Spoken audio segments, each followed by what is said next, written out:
ang presensya sa Dios sa atong kinabuhi magadala kini og kabag-uhan. Do you believe on that? Amen.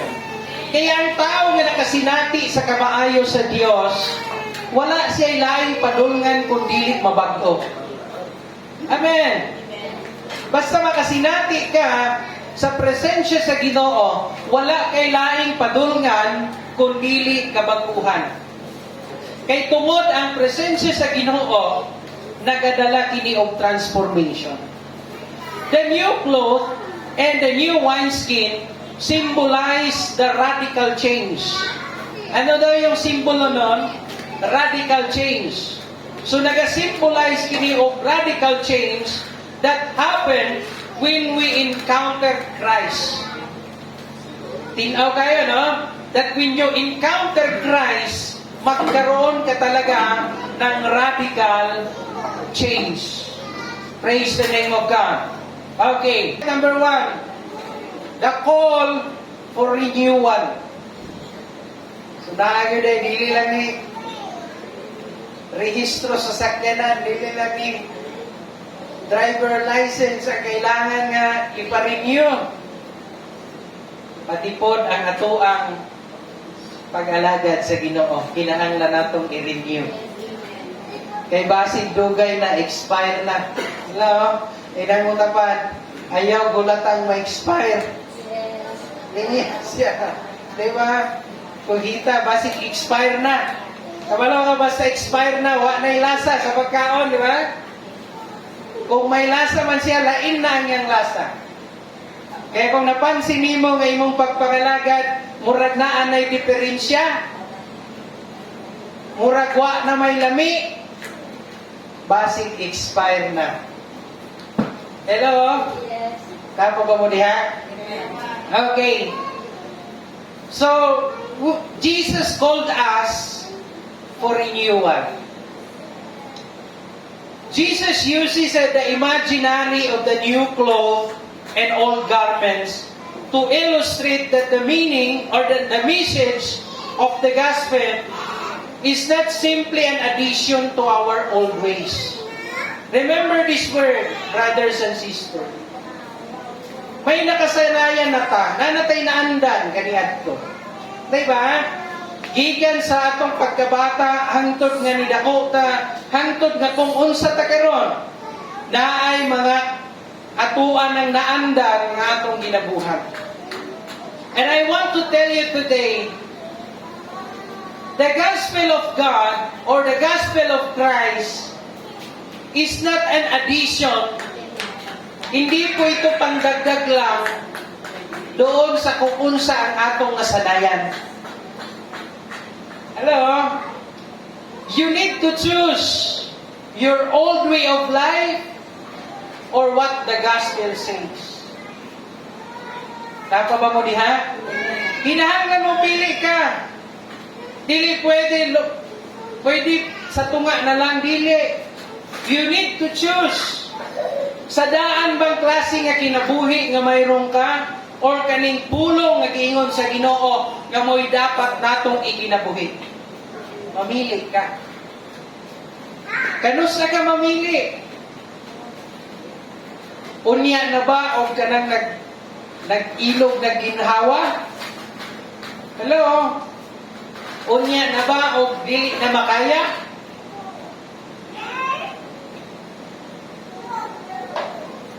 Napa mo diha? Karon ka mamili. Dili pwede ning let's cross the bridge when we get there. Di na pwedeng ingata. Karon pa, upili ka na daan. Asa may imong pilion? Ang imo bang dating klase sa pagkinabuhi or kining giingon sa pulong sa Ginoo nga mo'y dapat natong ikinabuhi? Choose. Mamili ka. Kaya kung di ka mamili karon, ang kalibutan mo'y mupili para nimo. Napaba mo diha? Ang kalibutan mo'y mupili. Tanawa na gud. Ang kalibutan, mangitag yung pamaagi, aron birahon ta pagbalik sa kalibutan. And most of us do not realize that we give more attention to this world than to the Word of God. Amen. Wala takabantay nga atong atensyon day, mas naglabi sa kalibutan kaysa sa pulong ng Diyos. That's why the Lord call us for renewal. Kailangan mag-renew ta. When we try to patch our old ways with the new teaching of Jesus, kasi nga, tanaw na ito, murag kulang man ito, dungagan ta, atong tapakan o kanang pulong sa Ginoo. What would happen? We are only making our situation worse. Minaw mo kayo mga igsoon.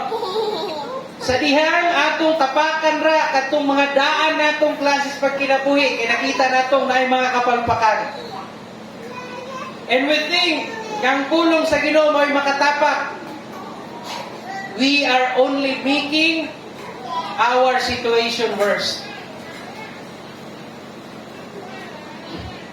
Praise the name of God. Christ's message, we cannot be confined to the old tradition and rituals of the Pharisees.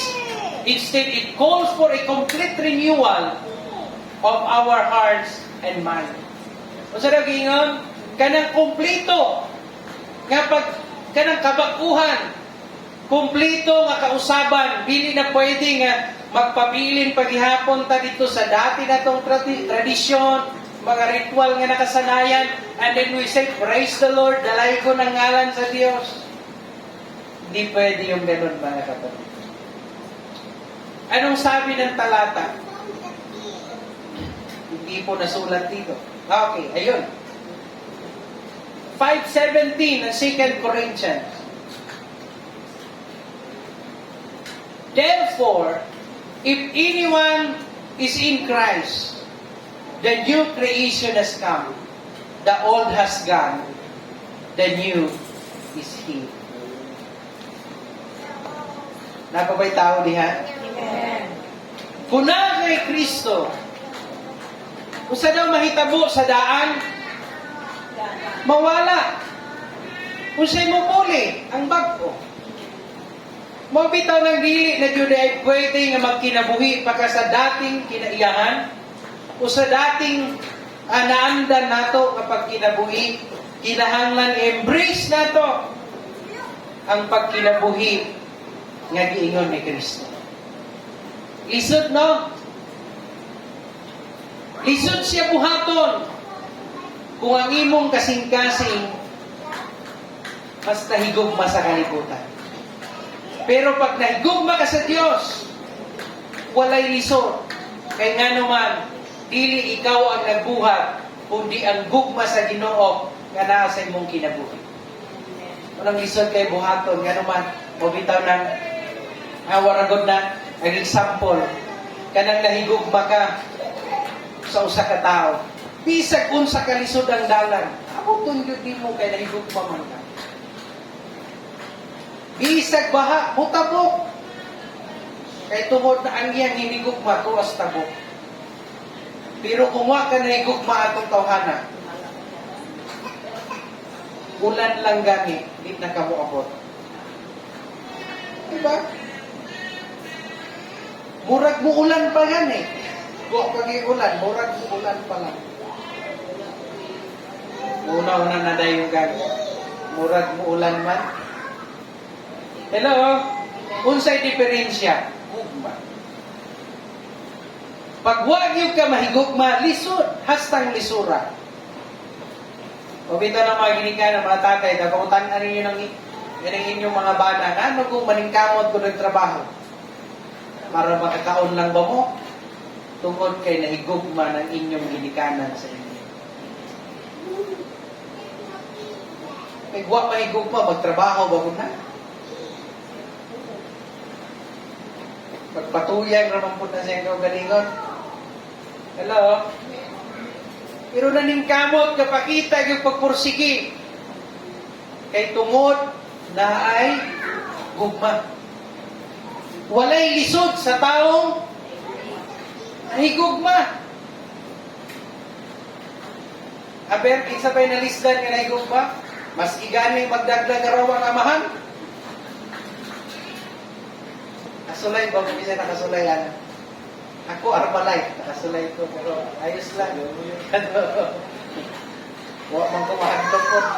Nagibutangan ko, Armalite sa lamisa. Diba? Pero way di ka mabatik kahadlok, way lisod para nimo, tungod kay nahigugma ka. Ingana po sa Dios. Pag nahigugma ka sa Ginoo, bisag kinabuhi nimo, dili ka mahadlok ng gabi. Hello?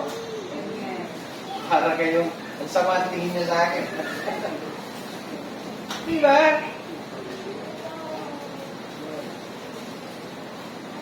Kabalong mo, gandang buhay mo na ay bilhin niya. Hindi ko gaano lang siya memorize no, pero itindot kayo siyang kanta. Kinabuhi na nato ng alagaran ng Diyos.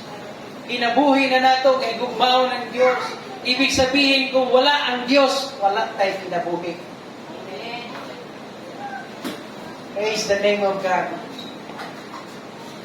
Imagine ako, bilang Kristohanon nga wa mo usab. Tanawa ra gid ni. Or naalay na usab gamay. For example, nagpalit kag bako kayong pantalon. Di ba? Perting sinawang pantalon, perting mahala. Yung partner nimos daan nimong sanina. Kung sa imong itsura. Sinaw kayo. Original ang pantalon. Perting mahala. I-partneran nimo og daan nga sanina. Kung sa may paminaw nimo. Hello? Ang mulantaw nimo makaingon ba, wow, makawaw ba siya?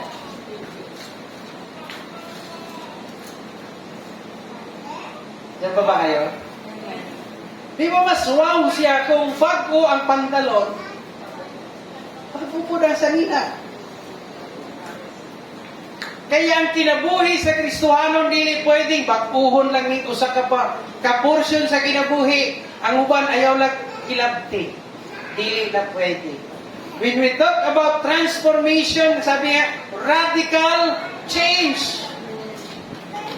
Talagang baguhon yun. Ang tanandaan, wala na. Siya'y mupuli, bago na. Mo'y dapat natong buhaton. So, Jesus calls us to fully embrace His new ways. Bagong pamahagi.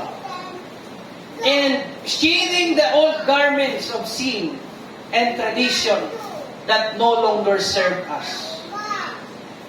Wala na po yun. Yung luma. Kumbaga pinaglumaan na.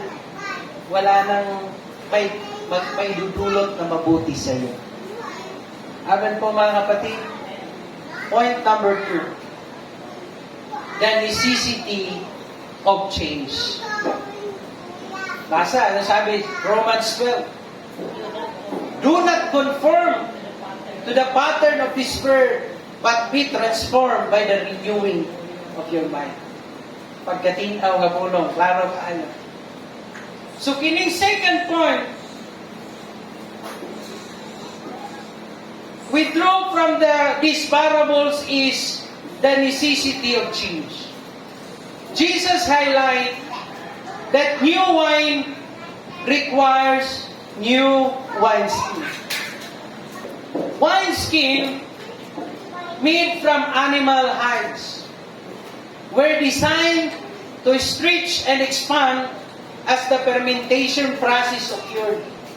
Siya pala ay nag-i-expand habang nag-ferment ang wine, ay nag-i-expand ang sudlanan. The old wineskin, katong daan nga sudlanan, having lost their elasticity, cannot accommodate the new wine. Di na niya kaya i-accommodate ang bagong klase sa wine, which leads to bursting and loss. Similarly, if we cling to old patterns and refuse to change, paminaw mo mga igsoon, kung magpabilin daw kita diha sa daan nga pamaagi sa atong pagkinabuhi and refuse to change, we will not be able to fully experience the newness of life in Christ. Hilig yun nato masinati ang kabaguhan sa kinabuhi diha kay Kristo. Kung dili ta, kung mag-refuse ta sa pagbago, o kung dili nato likayan ang daang klase sa pagkinabuhi. Mauna atong ibasa diya sa 12:2. Do not conform to the pattern of this world, but be transformed by the renewing of your mind. This transformation is essential if we are to live out the calling God has placed over our lives. Kung gusto nimo nga masinati ang kadagaya, gusto nimo masinati ang kinatibuk-an nga pagtawag sa Ginoo sa imong kinabuhi, ay so i-apply ning Romans 12:2. Consider a caterpillar who becomes a butterfly. Ulod nga nahimo nga butterfly. The process of metamorphosis o ni gitawag nga transformative. Pero mo ulod, nahimo siyang butterfly. Walay pako, nahikatagan o pako. Sa nagakamang, ngadto sa nagalupad. Tama? Tayo transformative and require change. If the caterpillar resists the change, hindi siya musugot na putson siya, di ba? Putos mo rin balik, mabalot siya. It will never soar as a butterfly. Likewise, we are called to embrace the changes that came with following Christ. The moment we follow Christ, talagang may changes. Kasama yun ang buhay. It's part of our life. As we follow Christ, we will never be the same again. Sabihin mo sa katabi mo, we will never be the same again. Mabagko kita ito. Kaya tao wala mabagko, wala pa na tinuod kay Kristo. Amen. Una ilhanan, ng tao wala pagyod makabaton o Kristo, kung wa gyud siya mabagko. Kay matod sa itong gibasa, sa atong pagsunod kay Kristo, mabagko gyud ta. Mausab gyud ang atong kinabuhi. Allowing Him, ibig sabihin, allow Christ to transform us into the new creation. Hindi naman talaga tayo magbabago. Si Christ ang magbago sa atin. Babaguhin niya tayo. Dahil yun ang kanyang desire para maging tayo. Amen! Anong sabi ni Paul? I no longer live for myself. Wala na siya mabuhi para sa kaugalingon. Kita man transformation niya. Nabuhi na lang siya karon. Tungod og alang ang Kristo. Dako kay kabaguhan. Now let's go to point number 3. The last point, mga kapatid. The freedom found in Christ. Gusto ka mahimong gawas nun. Dagan tao gusto mahimong gawas nun. Pero nag-ipangita nila kung diin-diin and di end up dili gihapon sila gawas nun. Now I want to tell you that freedom found in Christ. Asa makaplagan ang kagawasan? Kay Kristo. Embracing the new cloth and new wineskin represent a life of freedom and joy that comes from following Christ. Asa ni nagkikan mga igsoon? Kay Kristo, pinaagi sa atuang pagsunod kanina. Oy, maudihay na, dili mabangko ang daghang Kristohanon nga nag-inom tungod kay jutay ray nituman. Maudihay ang problema. Maudihay na nag-ingon sa Biblia, daghan ang nakadungog, jutay ra ang nisunod. Mauna, jutay rapot ang nabagko. Amen! Praise God! Mauna, pag nakadungog ka karon, unsay gingon sa pulong sa Ginoo, ayaw pagahia ang imong kasing-kasing. Diba? Allow Him to transform your life. Praise God! When we allow Christ to renew us, and embrace the change He brings, we experience true freedom. Masinati lang nato ang kanang matuod nga kagawasan when we allow Christ to renew us and we embrace the change He brings. Talagang nagit siya dalang pagbagos ng kinabuhi. Kinahanglan nato embrace. And the moment you embrace the change, nakay buhian. Kailangan naman daan tayo gigapos. Kinahanglan sa nato buhian. Aron ma-embrace nato ang pagbago na gihatag sa Diyos.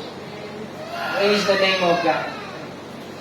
The old ways of living, kung saan klase nga kaning daan natong klase sa pagkinabuhi, legalistic ra kaayo. Pero mga legalistic ra kaayo. Ayaw kaon na kay imong Biblia. Hugaw na matod sa Biblia. That is legalistic. Ano pang form of legalism? Ayaw pagbuhat kay Domingo ron. Itawag Sabbath day. Hindi pwedeng magtrabaho. Legalistic kayo. Ano pa? Dagan kay form of legalistic o legalism. Only old way of life natin. So karon, nanatos bagong klase sa kinabuhi. Kung saan yung klase nga kinabuhi, kanang malipayon nga nagapangalagad sa Ginoo. Pamitaw ng di usay masinati ang kalipay sa pagalagad sa Dios. Kay naa kay mga kahadlok.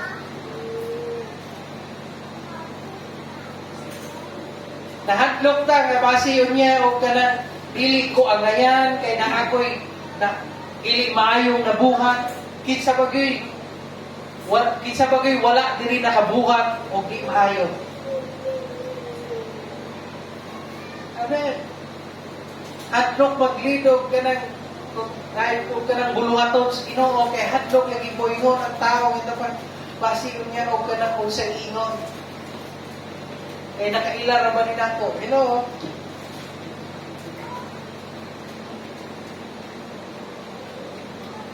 Ayaw kahadlok igsoon. Katong dati nato nga living in legalism, giusba na to, gikambyohan na to of joyful relationship with God. Sige kambyo, malipayon nga pakipagrelasyon sa Dios. Nawa na'y lain nga sukdanan kundi katong giisgutan nato ganina gugma. Amen. Wala na laing basihan. Wala gabasi sa balaod. Unsay gibasihan? Gugma. Kita mo katong ang sugo sa Old Testament kaya gisula Sa papan sa kabato, ihimong duha. Unsay una? Love your God above all else. Ikaduha unsa? Love your neighbor as you love yourself. Unsa may kabalik-balik dito nga word? Love. Sa ato pawanay lain sugdanan. Hindi gugma. Mo bitaw ng pagpangalagad sa Dios kinahanglan mubati ka og gugma sa Dios aron malipayon kang magapangalagad. Kay kung wa kay gugma, sultian ko ikaw, mawala pod imong kalipay sa Dios. Galatians 5:1 ang sabi, it is for freedom that Christ has set us free. Stand firm. Then, and do not let yourself be burdened again by the yoke of slavery. Praise the name of God. Umang ko na itong lantaw, kay natay nabuhat kanya ito, mubalik sa itong una-una, nag-iisip na ito, I am not worthy. Kinsa bagay worthy sa ito, away? Nahimo lang tang agayan tungod sa grasya sa Ginoo nga nahigugma sa atuban. Praise God. Kaya in return sa buhaton nato, higugma ang Dios. Ug ang Biblia nagingon, kung nahigugma ka kanako, do what I say. Praise God. Yun lang naman palang sukli nun eh. Buhata kung unsay gipabuhat sa Dios. This freedom allows us to live authentically and to embrace new life that Jesus offers.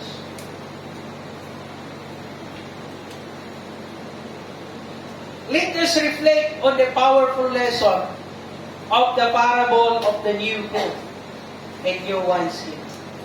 So, nasa ano na tayo mga kapatid? May nasabtan ba tayo? Ano na yung sinabi ko kanina? Kini nga kagawasan nga ito nabatunan kay Ginoong Hesus. Mao ni magtugot nato aron magkinabuhita nga tinuod authentic. Pure ba? Kapag kinabuhi to embrace the new life na gi-offer ni Jesus. So in conclusion, as we conclude to this message, let us reflect on the powerful lessons from the parable of the new cloth and the new wineskin. We are called to renewal. Gitawag ta aron mag-renew, to embrace the necessity of change. Nga ato ang embrace, nga kinahanglan yun na magbago. Are you with me, guys? Dili lang nga kanang atong i-renew, kundi kinahanglan yun na magbago.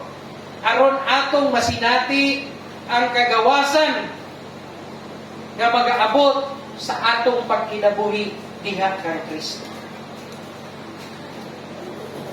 There are areas in our life nga nagapabilin paghihapon ta dito sa lain o sa daang klase na itong pagkinabuhi. Una-una, ayaw lantawa ang binuhatan sa uban, lantawa ang imong binuhatan. Nakakapay area sa imong kinabuhi nga nagapabilin gihapon ka dito sa daan o naandan nimo. Nagapabilin gihapon ka dito sa dating pattern sa imong paguna-una. Dito sa naandan nimo nga ginabuhat and need to be transformed. Jesus invite you to step into newness of life that He offers. Itawag ta niya, giimbitahan ta niya, nga kinahanglan mo tikang ta dito sa bagong klase sa pagkinabuhi nga iyang gi-offer sa tuwa. Amen. Are you willing to step forward just to receive what God wants you to be? Amen. Diba? Ayaw pag-alinlangan. Kung baga gibayaran as Ginoo mo ginabuhi. Bayad na na. Di ba kanang bayad na, walang nagikahadlukan na. I imagine somebody told me, ay, sa gusawa mo ninyo, wala na kay bayad na ko. Alam niyo, or pagbayad ka na. Wala na kay kahadlukan, bayad ka na eh. Bayad na tayo. Christ died on the cross for our sin. Ang sabi, binayaran niya buo. Wala na kay bayronon pa. Eh dapat wala kang kinatatakutan. Amen? Ayaw mo kahadlok pag-share sa kamaayo sa Diyos. Ayaw mo kahadlok kahit sultian ng ubang tao about the goodness of God. Ayaw mo kahadlok i-share inyong kinabuhi sa ubang. Because you are the testimony that somehow God is good and He changed us. And He can change also those lives of those people. Kabisa nun sa kadaot, imagine mo na lang kung sa punta kadaot ka ni Adto. But we are being transformed by God. Hello? Kung na yung mga daot sa una, mas daot mapunta. I remember my high school days, my elementary and high school. Ako, daming istorya sa buhay. But God changed my life. And this story of mine can also baka pwede kaya po baka pahinumdum sa uban na kaya din silang magpuhod sa Diyos. Amen po mga kapatid. The same as yours. Yung istorya ng buhay mo. From who you are before and you are being changed by God today. Yung testimony na yan ay pwedeng magbago ng buhay na marami. Amen. Praise the name of God. So tayo ho tayo mga kapatid.